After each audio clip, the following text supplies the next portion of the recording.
So if you can remember, the last couple months we've been in this class and we've been talking about worldviews, and we've went over several worldviews, and we're kind of on our last couple worldviews. We had the skepticism worldviews in the 1600s and 1700s. We had scientism and empiricism come up. We had naturalism, nihilism with Nietzsche. In the 1800s, in the 1900s, we've had logical positivism, pragmatism, which we didn't talk about, existentialism, and now, finally, we are on postmodernism. This is the moment of the class. This is where the entire class has been leading. It's the climax of the show here. So be excited. You are at the best class in terms of content. All of these topics really have morphed and become postmodernism. So if you look at the diagram, just to bring to mind again this little train here that we've seen a couple times, but I just want to go over it one more time with you, that logical positivism turns into language games and structuralism and pragmatism, which we didn't talk about, which turns into postmodernism, which turns into relativism and pluralism. And also nihilism, it turns into existentialism, which turns into postmodernism, which again turns into relativism or pluralism. Either way, you get to relativism and pluralism. But if you go to the next page there, you can see this kind of bubble diagram where you have all these other things that help us to understand how postmodernism emerged. So at the top, you have a reaction to modernism. And then you also, there to the right, you have a reaction to structuralism. And then next to that, you have existentialism. And then below, you have linguistic philosophy. And to the left there, you have failure of logical positivism and verificationism. And then up above there, you have skepticism. All of these things are influencing and leading to postmodernism. Now, we've talked about a lot of these things, but tonight we're going to focus in on how postmodernism emerged out of a modernistic framework. And when we talk about modernism, we're talking about the period of the rational and empirical Enlightenment era in Western Europe. And so we haven't defined modernism, but all you need to know to think about modernism is just to think of it as the Enlightenment. That's just the easiest way to do it. The Enlightenment and the period before that known as the Renaissance. So Renaissance, Enlightenment, you could just put those two together and you have what modernism is. Okay, so now, I just wanted to show you that diagram. I don't want to talk about it forever, but I just want to show it to you so you can get a sense of how varied postmodernism is, because of its origins are kind of all over the place. And as you'll see in this outline, postmodernism takes on some of the roots of these previous worldviews.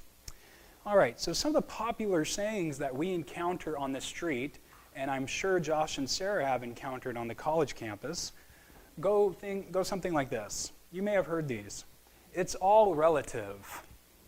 So when talking about what people like and cultures and preferences, say for different sports or foods or flavors of ice cream, people say, it's all relative. You know, the Germans like soccer, so do the South Africans, and we like gridiron football, you know, that sort of thing. We like soccer too, but just not as much as they like soccer.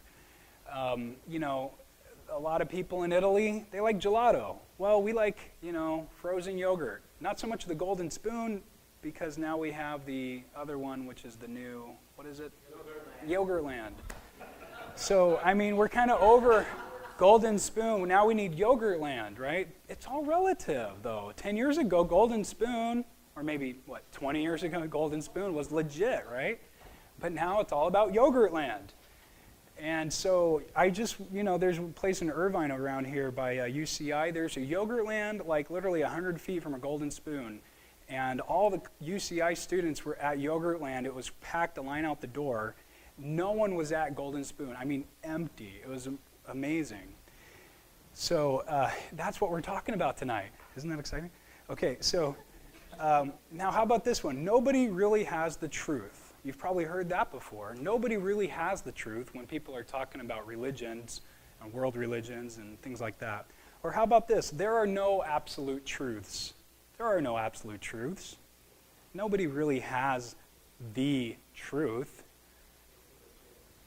Yeah, except for that statement.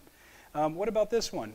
What's true for you is true for you, and what is true for me is true for me. Have you heard that before? Yeah, I'm sure you guys have heard that on campus a lot, right? People should believe whatever they want, as long as it doesn't interfere with my freedom.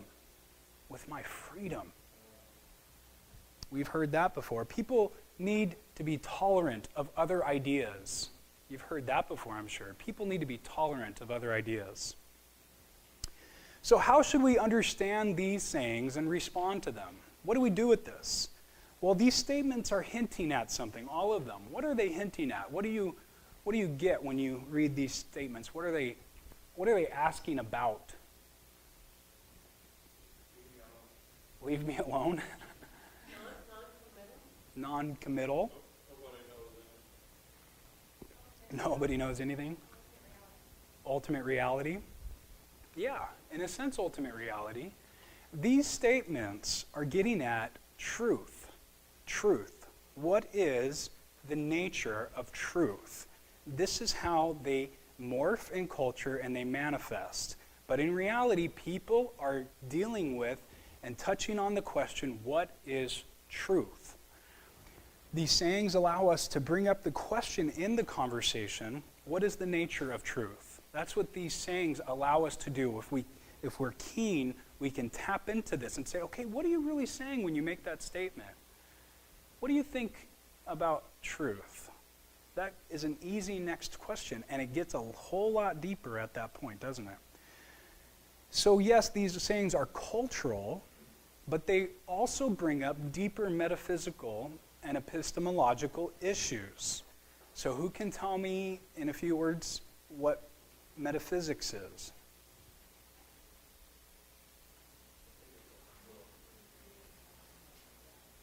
What is it?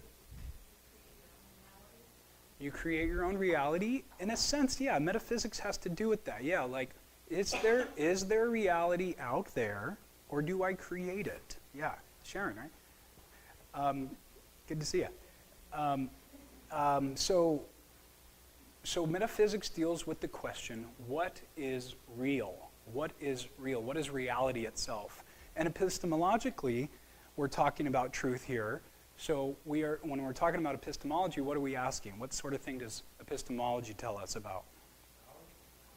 What is it? Knowledge. And what about knowledge? How we know things? Yes, how we know things, how we acquire knowledge. How do we acquire knowledge? Yeah, so when we're talking about the nature of truth, we're asking the question, what is reality and how do we know reality? What is reality and how do we know reality?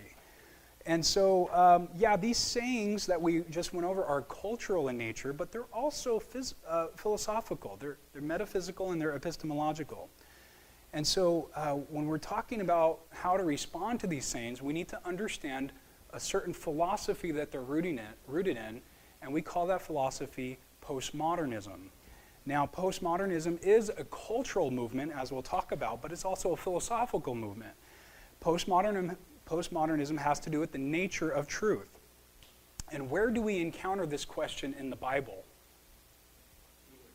Jesus.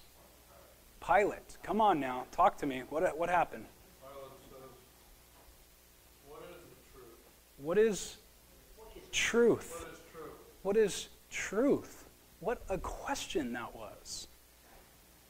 So in John 18 he says, then Pilate said to him, you are a king. Jesus answered, you say that I am a king. For this purpose I was born, and for this purpose I have come into the world, to bear witness to the truth. Everyone who is of the truth listens to my voice.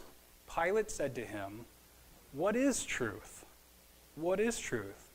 So this shouldn't surprise us, as Pilate was probably trained in classical Greek philosophy to have that high professional position he had in the Roman Empire.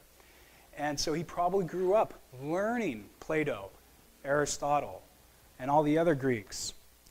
And he probably had encountered this notion of a metaphysical and epistemological truth prior to ever meeting Jesus. And so what he's asking is a very deep philosophical question about truth. He's asking about the nature of truth. He's not just saying, what is the truth about you, Jesus, but what is truth in general, and specifically about Jesus? So in the metaphysical sense, he's asking, does truth depend on human interests, like the mob chanting to crucify you?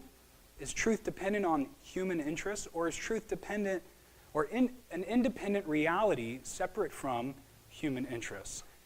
Does truth stand apart from this mob? And is this something that I should tap into, this independent truth? Is truth in the general sense subjective or objective in nature? Okay, so specifically, is there any right or wrong answer to his choice regarding what to do with Jesus? If he decides to go with the mob, then he's saying they are defining the truth. If he decides to go with another alternative, he's saying, no, he's done nothing wrong. There's a higher level of justice that I'm appealing to. That justice is independent of this mob. I'm going to appeal to that and grant you your freedom. You are innocent. So what does he do? So he asks the question, what is truth? What is justice? What is ultimate reality? What do I appeal to make this decision? Is there such a thing as objective truth out there? Or is there only subjective truth that subcultures create? So he's also asking, how can we know truth? How do we know truth? The epistemological question. Is truth such a thing we can know? Can we access truth? Is it accessible to us as humans? Or are we completely taken away from truth itself and we're stuck behind something and we can't actually access truth? Can we grasp the truth as humans, as Christians? So these are some of the themes tonight that we're talking about. You know, interestingly on this, Jesus happened to give incredible insight into this question prior to his meeting Pilate. He said to his disciples, I am the way, the truth, and the life. And he taught us that he himself is the truth, and that we may know truth through him. So Jesus is actually answering this question in the metaphysical sense and the epistemological sense a couple chapters before. He is saying that ultimately the way to the most purest reality is through him. So he's saying, I am the truth and I am the way. So I am the way to access the truth. I am the epistemological answer. And I'm also the metaphysical answer. I am the truth itself. Independent of whoever's thinking about it, I am that reality. I am the reality. And you can only get to the reality through me. I am the way, in the epistemological sense, and I am the truth in the metaphysical sense. So he himself reveals truth to us, and he himself is perfect truth. So when we talk about God in seminary, we talk about his being and his attributes, his necessary attributes and his secondary attributes. And we say that being is not an attribute itself, it's his essence. So when he says, I am truth, he's saying, I am reality itself. I am perfect being. You are the derivation of my perfect being. My reality is ultimate. It is the basis. It's the foundation. When we talked about foundationalism, we're talking about where truth resides. Ultimately. Is there an ultimate truth in the universe? Jesus says, I am that. I am that ultimate truth. No culture creates anything remotely close to what I am in my essence. So Jesus appeals to us as humans in a very accessible manner. Epistemologically, he makes himself known to us. So in our conversations with people, like Josh and Sarah have all the time, every day, we can bring up truth. We can bring up truth. Why do we want to bring up truth? The truth sets people free. The truth, he says, the truth will set you free, right? So we want to get to truth in our conversations as quickly as possible. So we want to bring down the walls, again, of their false worldviews using some of the tools of this class so that truth can rise and become very appealing. So as we do, we reveal Jesus, the ultimate truth. And that's what we're about in this class. So ultimately, we want Jesus to be revealed in our conversations because he is the ultimate truth. And to answer Pilate's question, if Jesus were to have responded, he would have said, I am the truth. He would have said, what is truth? I am truth itself. But he didn't say that. He told the disciples before. So yes, Jesus himself is the mind-independent, ultimate reality that we bump into in this world. We bump into truth, and when we do so, we bump into what he has created to be reality, the truth that derives from his perfect being. So if you think about it, all reality, all being outside of his being is just a derivation of his being. The whole universe, including us. So we want to bump into truth as much as possible, and we want to show others and let others bump into it too. And sometimes it hurts when other people bump into it. So hopefully in our conversations, we want to help them bump into it not so hard. So that's when we have to be using our tactics, like Greg Kokel taught us, which is in one of the first outlines. If you haven't done your reading, go back to that. So now, interestingly here, culturally, we are facing something that we as Christians have never faced before. We're back to your outline here.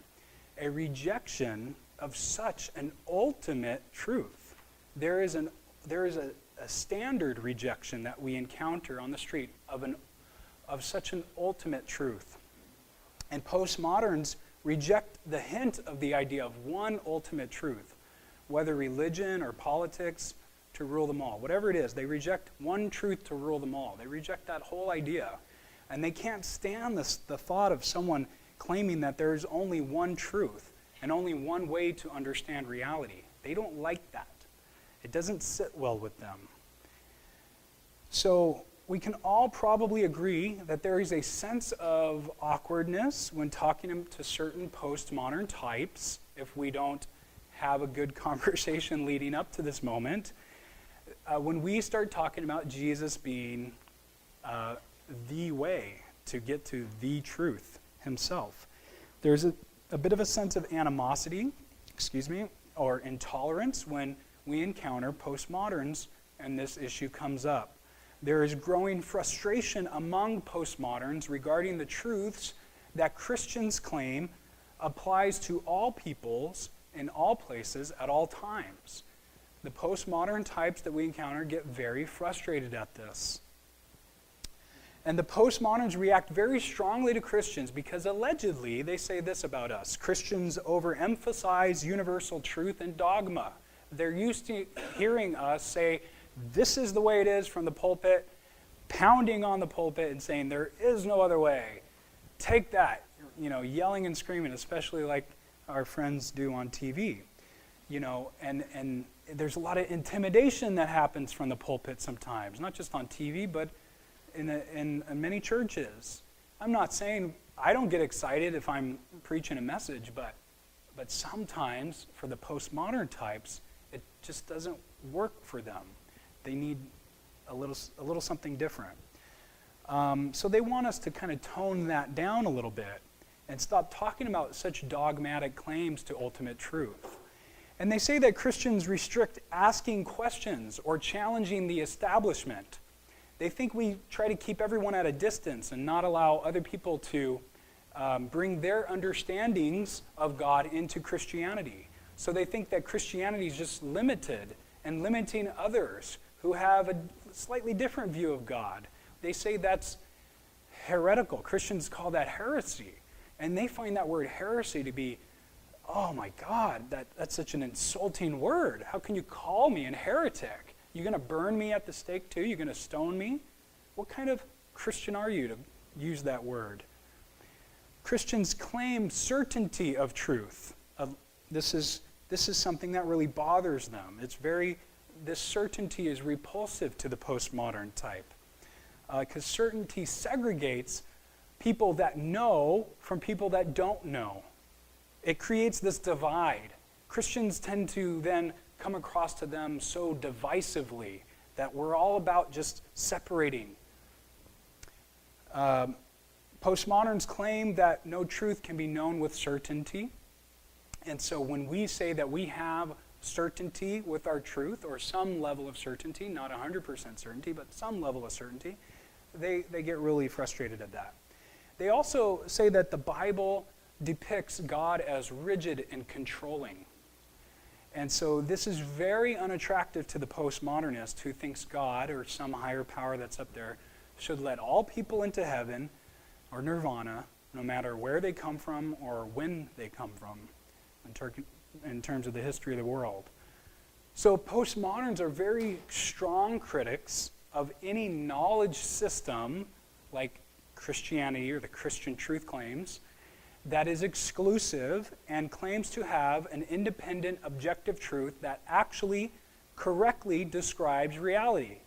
So anytime we, as Christians, go around and we say we have the truth, our truth is the right truth, and our truth correctly describes reality and history and how the universe began and this Jesus figure, the way we describe it is the right way and your way is the wrong way. They get really frustrated at this. This is not a good way to have a good apologetics evangelistic conversation. Right, Josh? Right, Sarah? So by going out and saying that, we're going to make enemies real quick. Now, it may be true of us that we say, or it is true of us that we say, our truth is the right truth. Jesus is the only way. He is the only truth. There is no other God. Every other depiction of God is not describing the real God that actually is there. So this is a very challenging cultural setting that we're in right now. It's a very hard moment in the history of evangelism.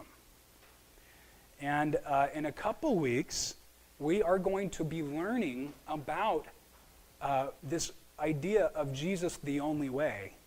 We're going to be joined by Andy, who is a teacher here at a nearby Lutheran academy. And Andy actually has joined us tonight. Andy, can you raise your hand real quick? All right. So Andy, he's not an atheist. He actually is working with high schoolers right now, and he has a great background in apologetics, and he's recently wrote a book geared perfectly for the college student and for the high school student, and he'll talk about that, and he'll talk about pluralism in a couple weeks from now. So be encouraged about that, because that's going to be an exciting time, because one of the major issues that we encounter, I think you guys will agree, is how Jesus could be the only way to heaven, or the only way to God, and Yahweh is the only God. So this is a very touchy subject, and we find it all over the place. So tonight, tonight with the rest of the time that we have, we're going to get into defining postmodernism. We're going to, I don't think we'll have time to look at where the views come from philosophically speaking. We won't have time to get into some of these major thinkers, Michel Foucault, Jacques Derrida, and Jean Lyotard. I can't say his whole name. There's something in between there. These three French guys are very important in understanding postmodernism, just like the Germans and the French are important in understanding existentialism and nihilism. So we won't have time to get into that, and we'll maybe touch on them next week. But next week we're going to talk about the criticisms of postmodernism, and hopefully we'll start to get into the criticisms of relativism. Relativism is kind of more of a effect, kind of like if postmodernism is the cause, relativism is kind of the effect. So it doesn't require a lot of history to understand relativism, but we'll try to beat up relativism next week when we beat up postmodernism.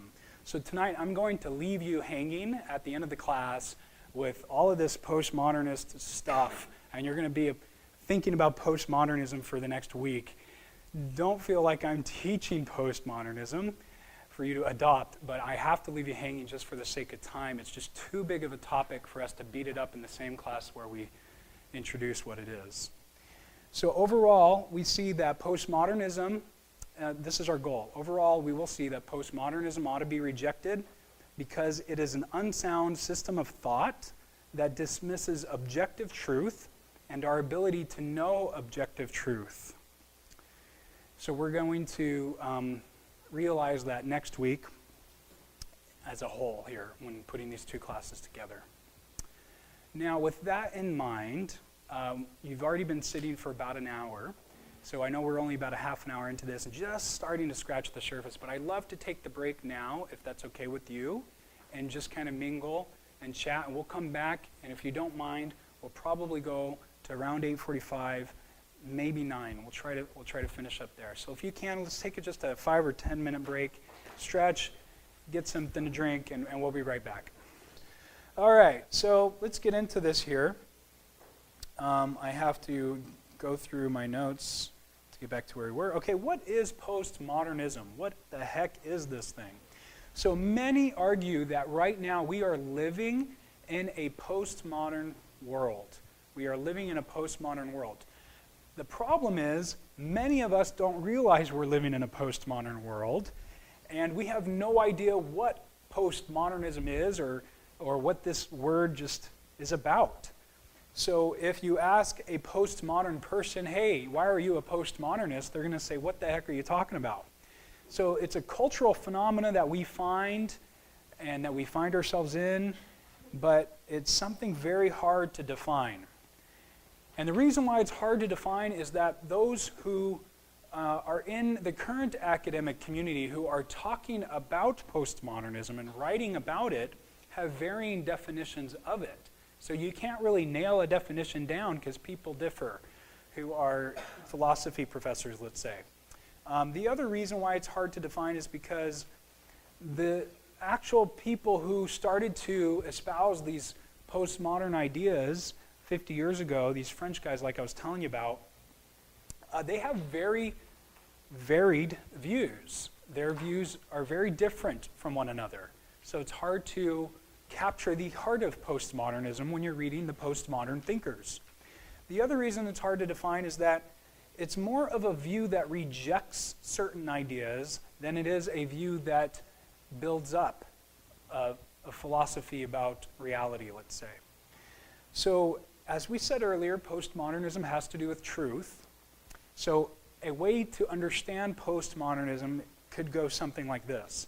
Postmodernism is a diverse philosophical and cultural movement that responds to and revises themes of modernism. It rejects objective truth and rejects the idea that we can know objective truth concerning specific categories of reality. So some postmoderns will not say that reality doesn't exist. They will agree reality exists. It's just that certain parts of reality, certain categories of reality, we cannot know objectively what's in those categories, and there is no objective truth in those categories. So it's a diverse philosophical and cultural movement that responds to and revises themes of modernism, and it rejects objective truth and rejects the idea that we can know objective truth concerning specific categories of reality. So metaphysically speaking, again, no objective truth exists, and epistemologically speaking, we can't know objective truth even if it did exist. So we can't know it if it did exist, and metaphysically speaking, it doesn't exist in these categories. And we'll talk about those things in a moment. So what is the thing we call truth according to postmodernism? So when we think back to existentialism a couple weeks ago, we said that subjective meaning is created because there is no objective meaning. Do you remember that? So you create your own meaning. You create meaning in the universe because nihilism has told us that there is no ultimate or objective meaning out there. But postmodernism says something a little different. It says subjective truth is created because there is no objective truth, and objective truth is unknowable. So postmodernism is kind of like existentialism in that sense. Subjective truth is created because there is no objective truth out there. Okay? So similar. So with this very short description or definition in mind, let's consider some of the key features of postmodernism, and then we'll be done with the class tonight, actually. So we're going to just talk about the key features of postmodernism, and that will help us understand what it is better. So in this little table I've given you, postmodernism rejects on one side and postmodernism embraces on the other side.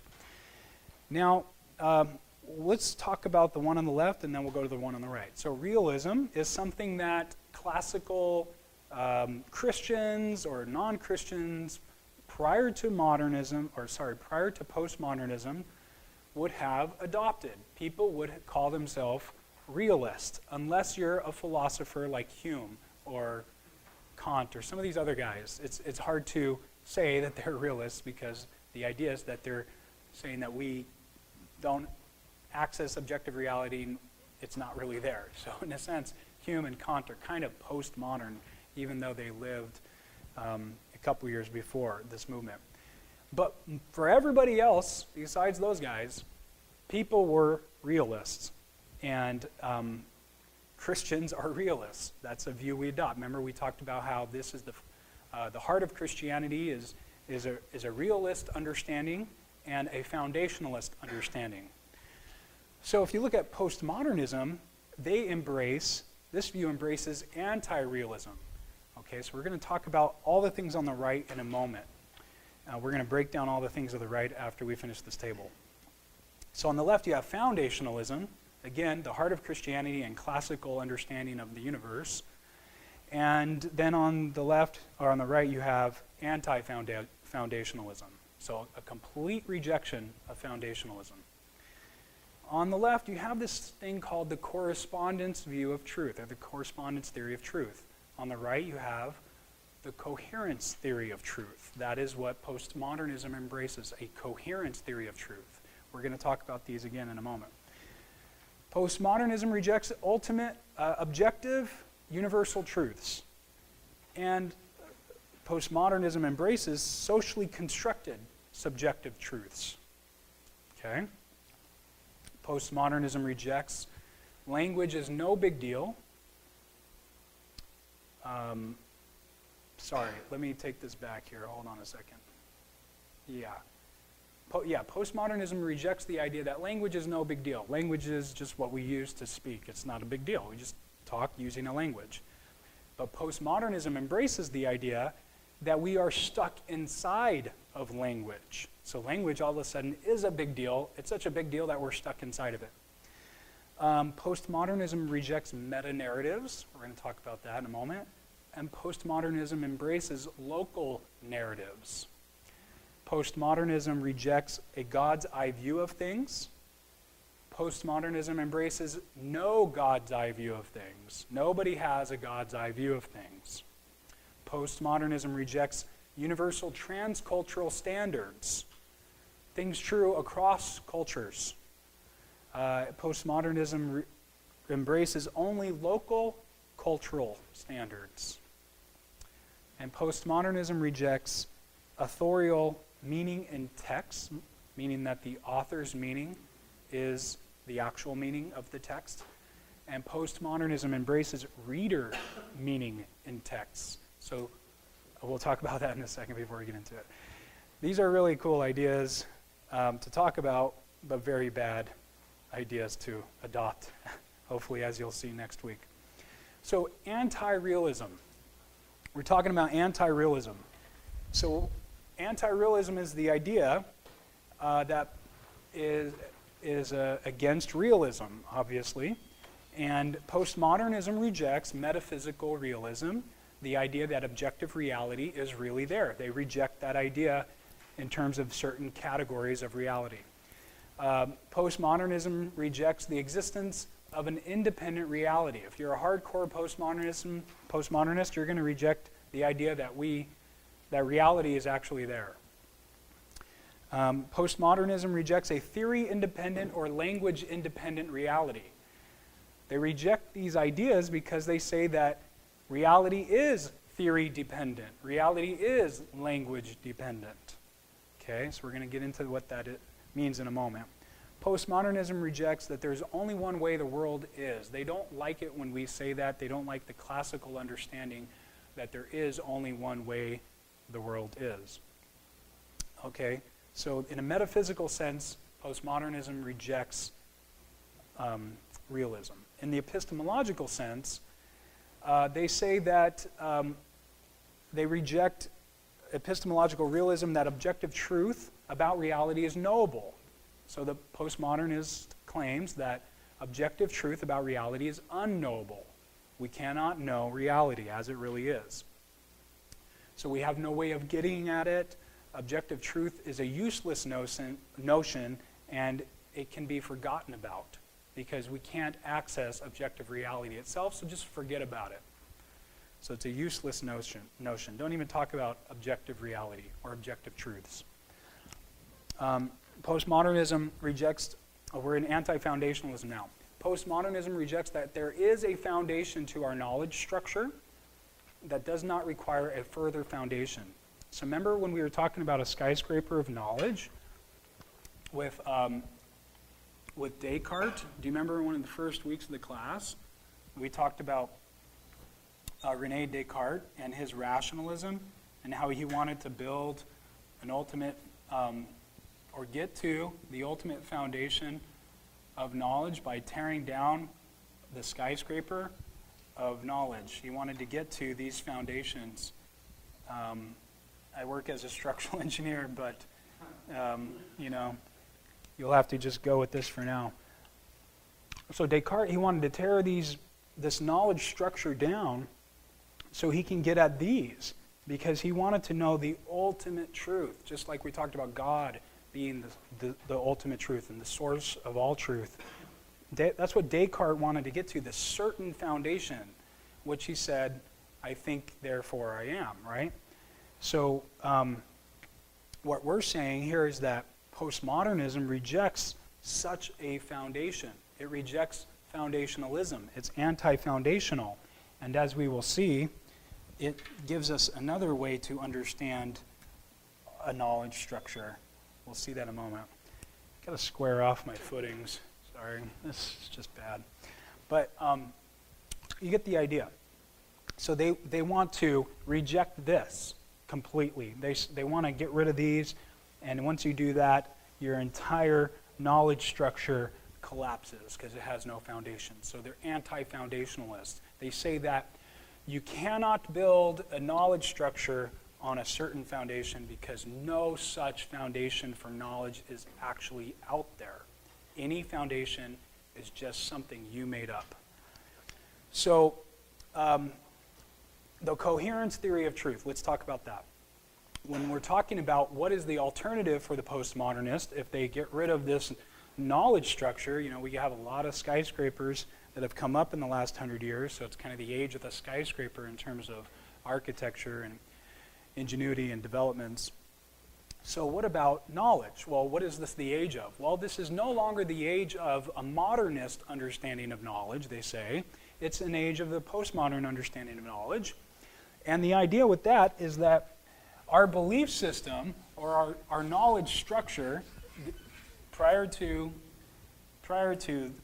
postmodernism, we called these things knowledge structure. Let's just put one big fat matte foundation under there. So prior to that, or prior to postmodernism, this is how we think about our knowledge. It's a structure. It's built on a foundation. But for postmodernism, it's just this web of beliefs that intersect and flow together. It's just this spider web of ideas. And once you are part of this web of ideas, then you could engage and speak the language of the culture. So let's just say that's a spider web.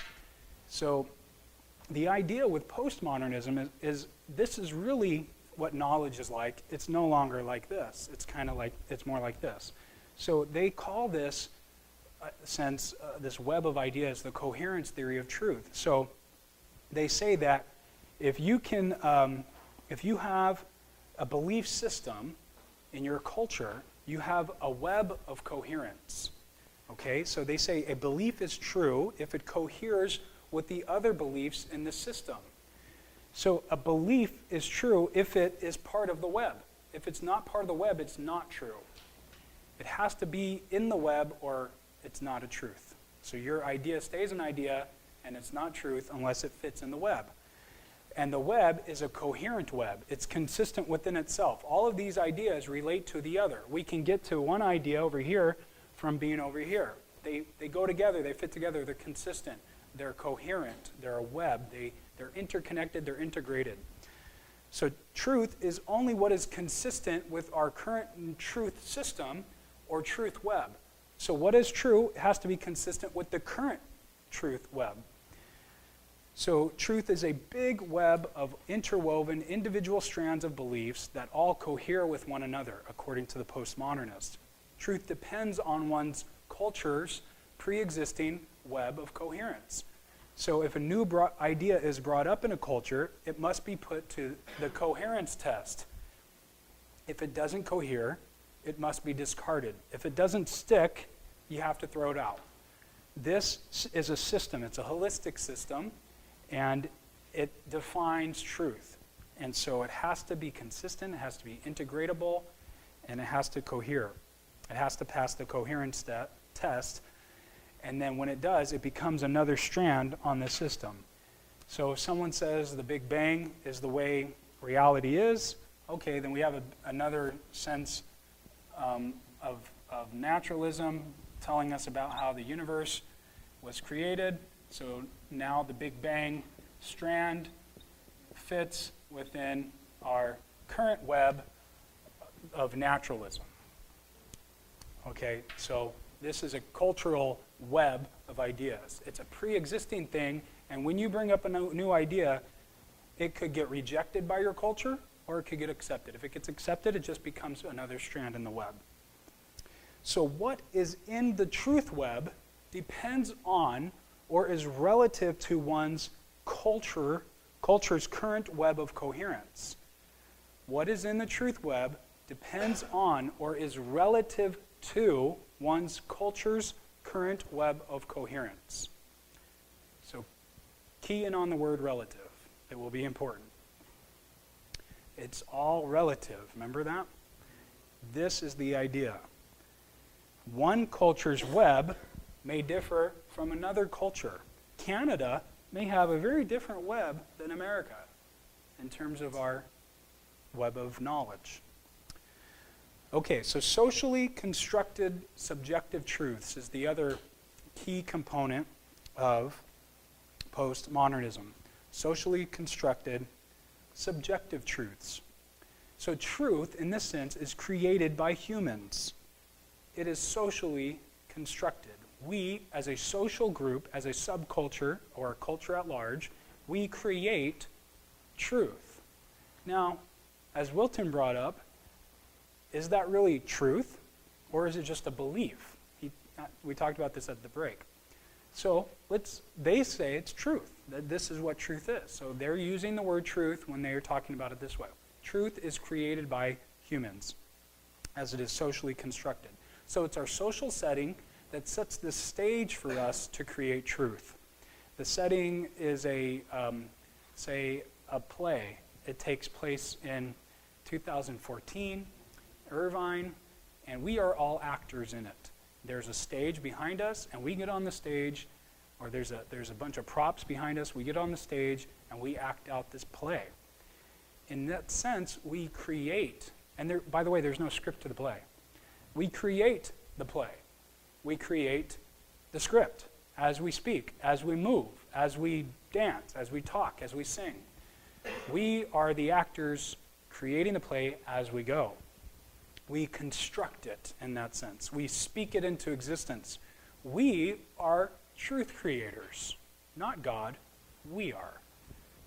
So our social interactions in this play setting, in our subculture, reveal the truth that is already adopted in the web of coherence. We are just speaking out these ideas that the stage and the props on the stage inform us about. We are just given a voice to them, but the stage is already set. The props are already there. Our social interactions enable more truth to emerge. So it's all about how we say things, how we do things on this stage in this play. The language that we use in the play, the things we say, are we using ghetto slang? Or are we speaking only in German? You know, what sort of language are we using? Are we talking like crazy academic philosophers or lawyers or politicians? What play are we creating? That language of that community that we are trying to exemplify creates truth. That's the idea. So we make our own social world by using language to speak out these ideas. And each community constructs their world by their language. So, oh no. I knew that was going to happen. I just didn't plug in at the break because Wilton was distracting me. Ooh. Ouch. It'll turn on quick though because it's Windows. How many Android users we have here? 1, 2 there. How many Apple? Oh, two-thirds. How many Windows? Well, Windows Phone. One Windows Phone? What's that? Oh, look at that. Oh, I love that. Hey, can I see this? Can I see this for a second? Hey, guys, look at this. A new phone. It's so small. That phone you could probably drop in water and it'll last.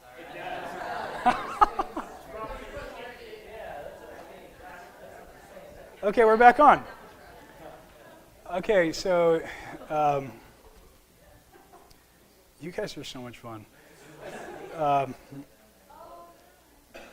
Okay, so our language about reality, our talking about reality, defines the contours of reality for our subculture as we talk about it. We are painting, essentially, our world.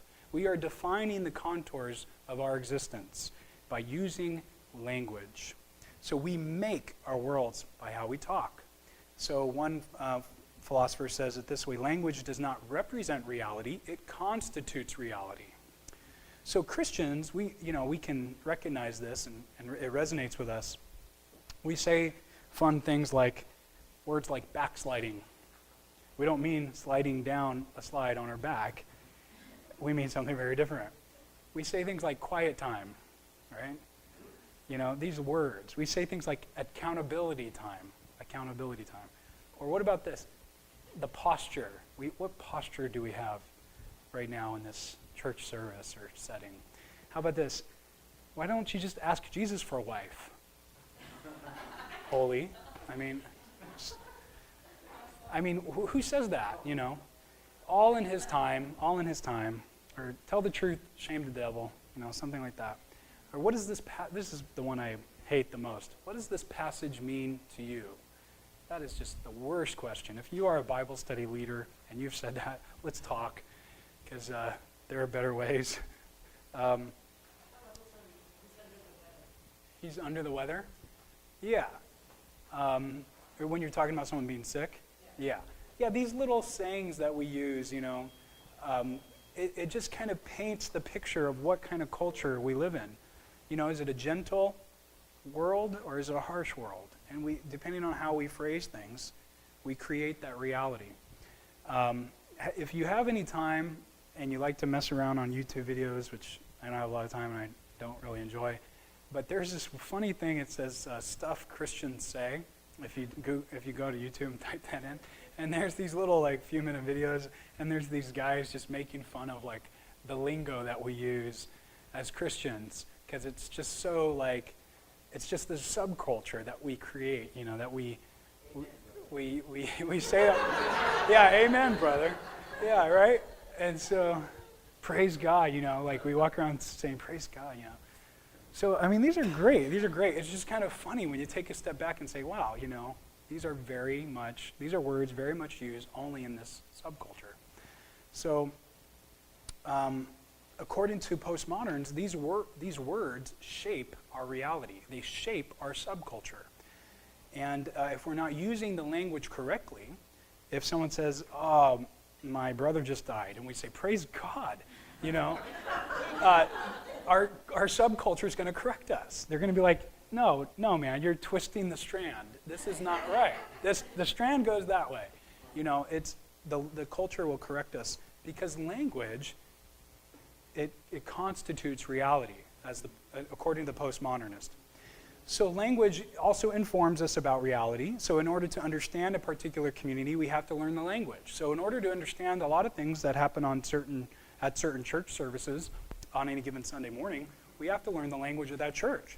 So if you got a bunch of people standing up shouting at, Bishop T.D. Jakes in their church service, and they're pumping their fist and they're yelling things at T.D. Jakes passionately, angrily, but they're really just excited. It just looks like anger and passion to us. Like, come on now, you go, you get out of here, you're too much.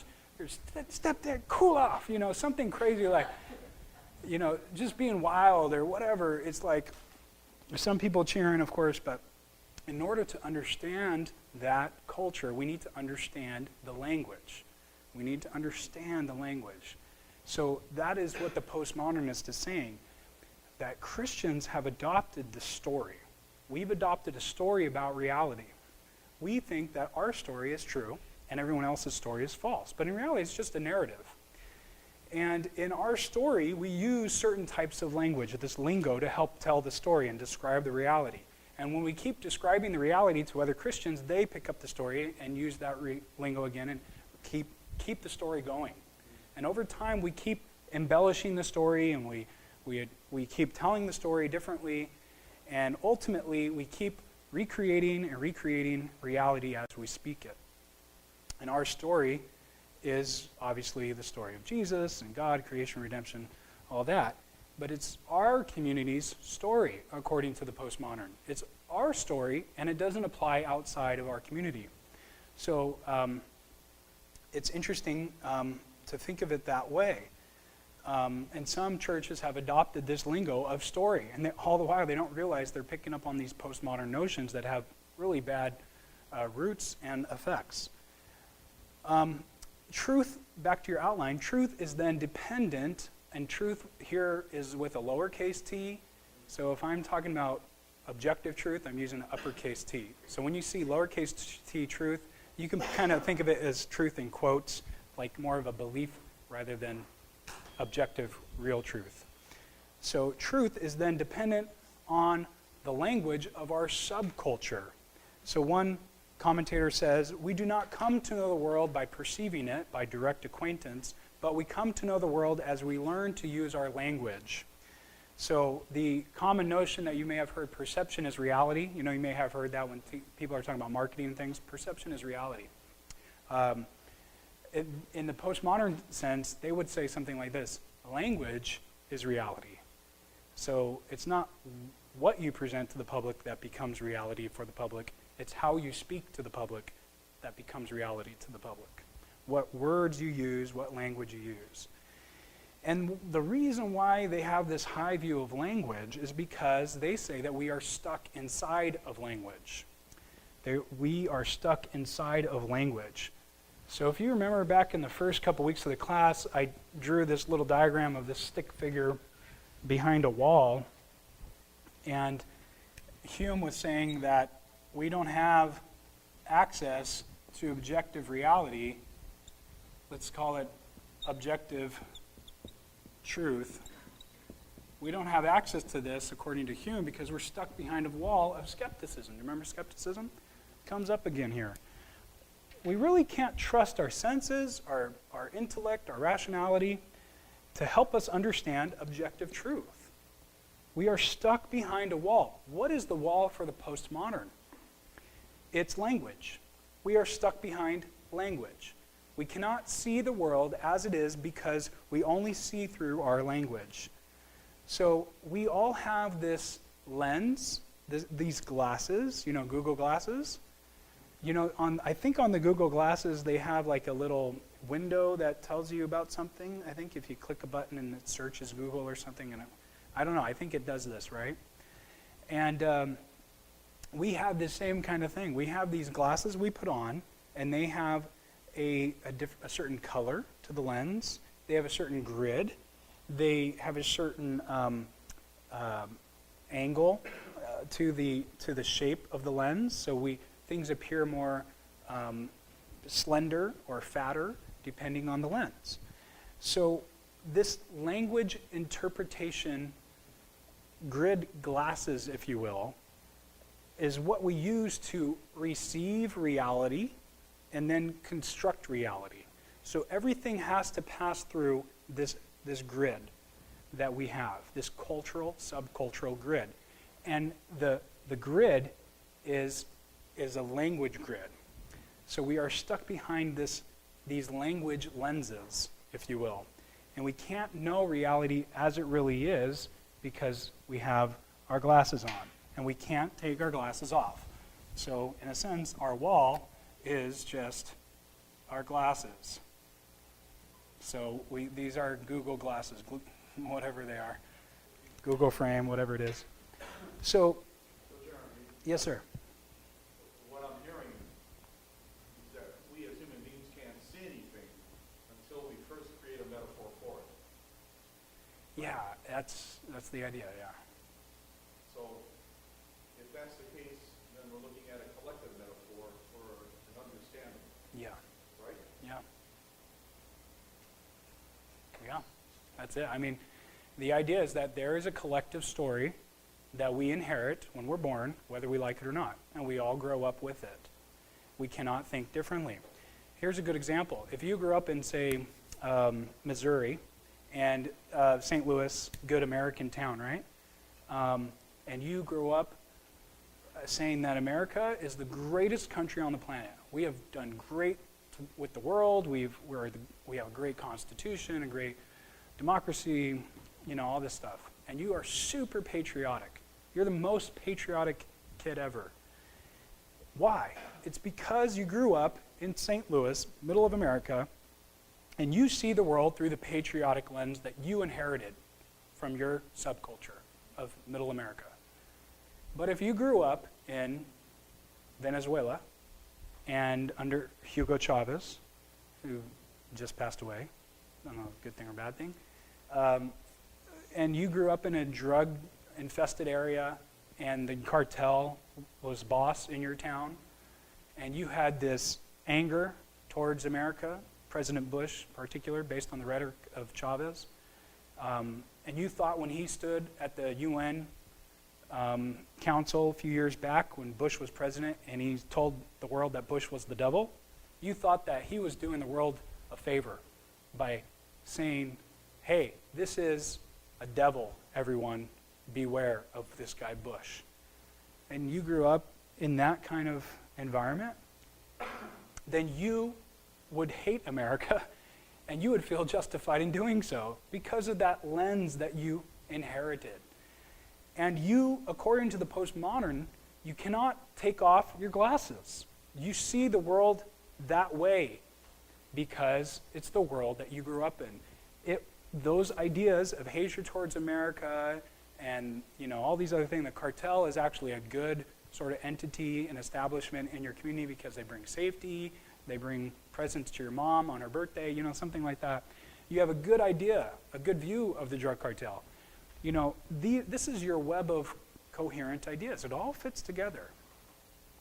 So that's the idea with postmodernism, is they say that there is no thinking that occurs outside of your language web, your knowledge web. One can't even think without it. You can't see the world any differently. So continuing on here, language is the grid or filter that stands between us and objective reality.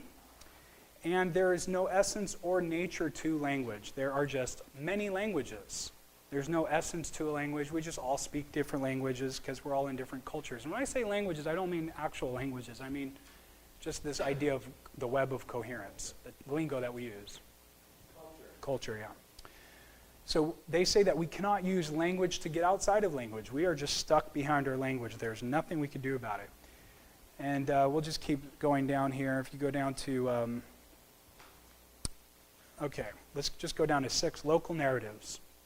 So local narratives. So up in the table we said postmodernism rejects the idea of meta-narrative. So they say that all that is really out there, or all that we can make sense of and understand, are local narratives. So what's a meta-narrative? Well, a meta-narrative is a way to understand the world from start to finish. It's how the world began and how the world will end and everything in between. And that narrative, that story, is an overarching story that encompasses all things, all history, all meaning, all truth, all reality, everything. So when someone says, when someone has a story about all of reality, history, past, and future, they have a meta-narrative. And the postmodernist says there are no meta-narratives. And those that continue to espouse their meta-narratives and convince others of their meta-narratives are doing violence to people. They say that that is a violent activity.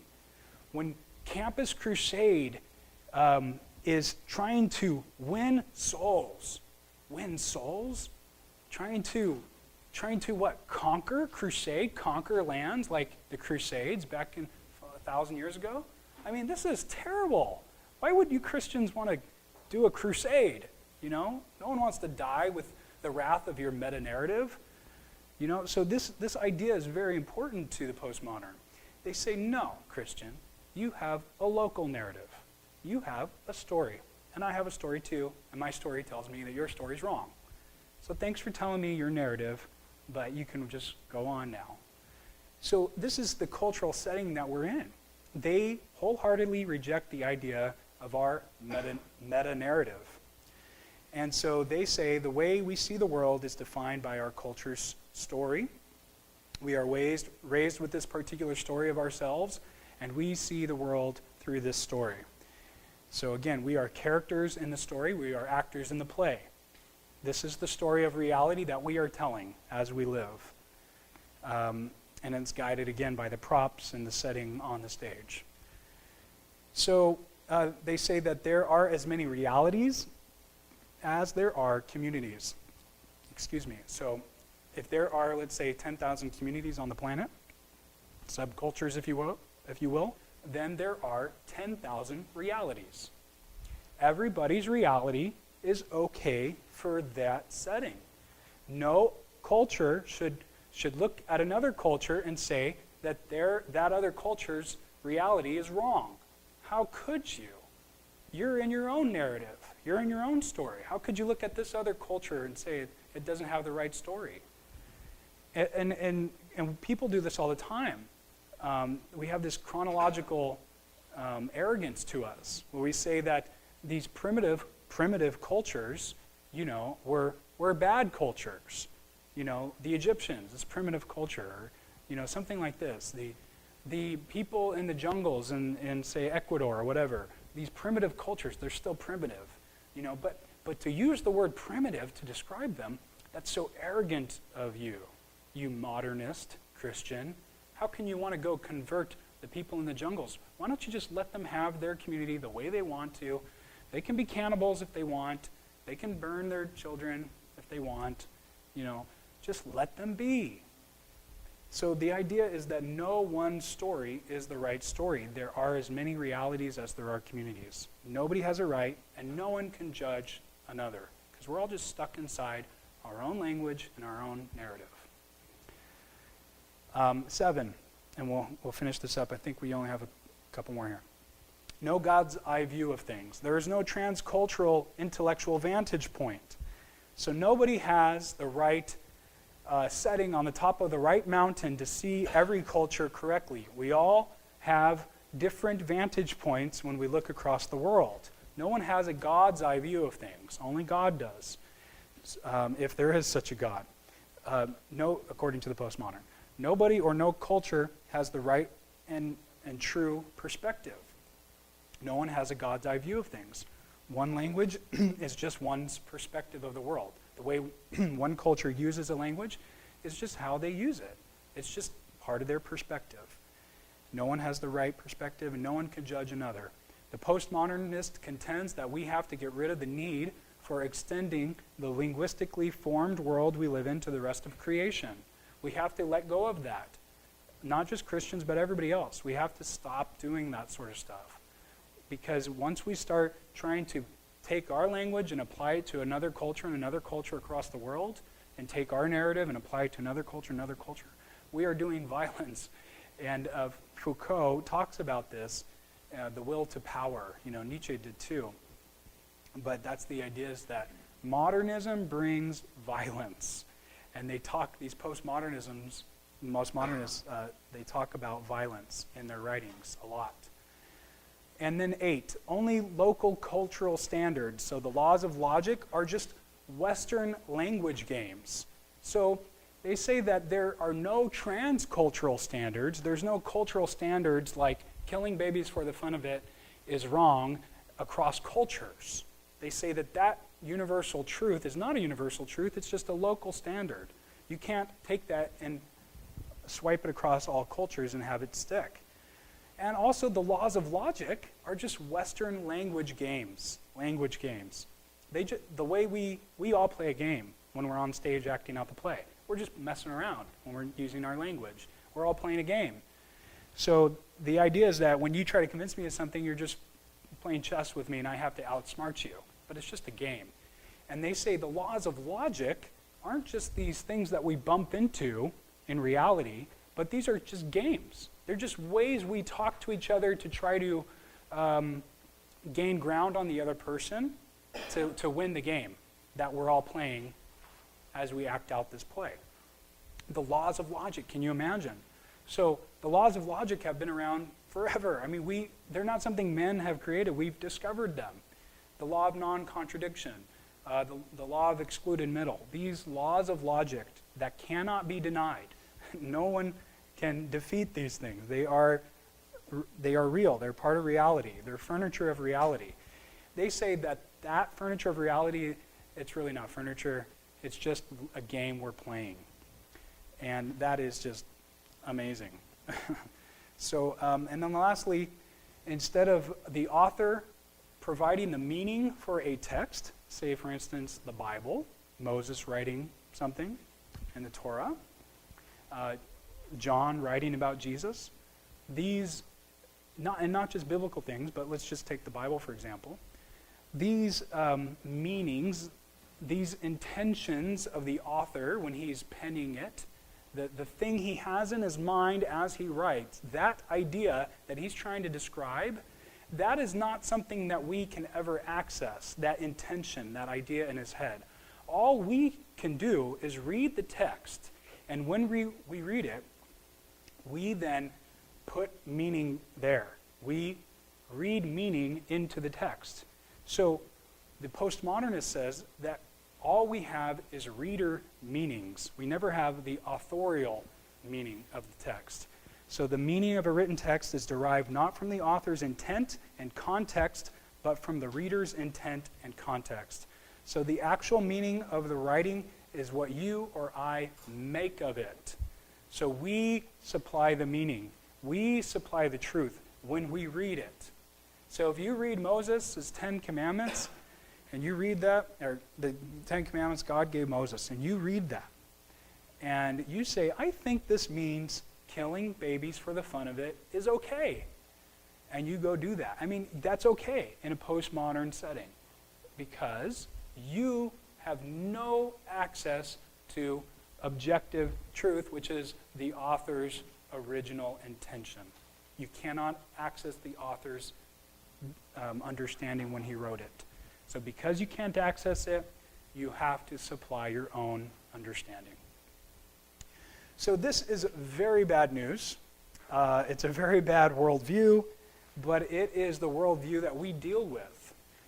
Now, again, postmodernism is a cultural phenomena. It's a philosophical phenomena, and sometimes the way it manifests in culture and how we experience it is very different than the way it manifests in philosophy. So you may hear some people say, well, I'm describing to you a wrong version of postmodernism.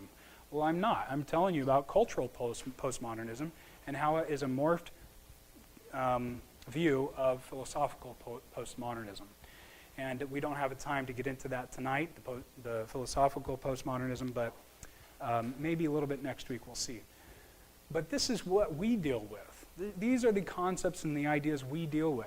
And these are very powerful things, and it is hard to connect with someone until we understand this. So with that, it's 9 o'clock, and so I want to let you go. And if you have any questions, I know we kind of hurried through a lot of this, but I wanted to give you something to chew on.